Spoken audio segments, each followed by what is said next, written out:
आज result day आसब Nuapada एवं बिहार राय सबु कल्पना जल्पनार अंत घटव किछि समय पर आरंभ हो भोट गणति प्रक्रिया कड़ा सुरक्षा बलय भितर भोट गणति हेब तेज जिला प्रशासन पक्षर व्यापक व्यवस्था एथपाई ग्रहण कर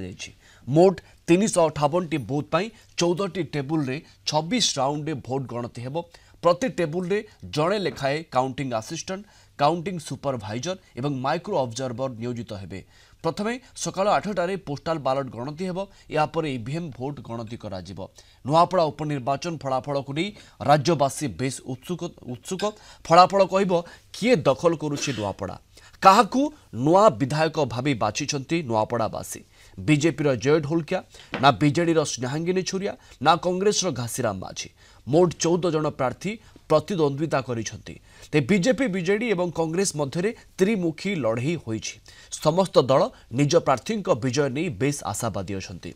दृढ़ोक्ति बढ़ी एथर नुआपड़ा रेकर्ड 91% भोटिंग होईछि।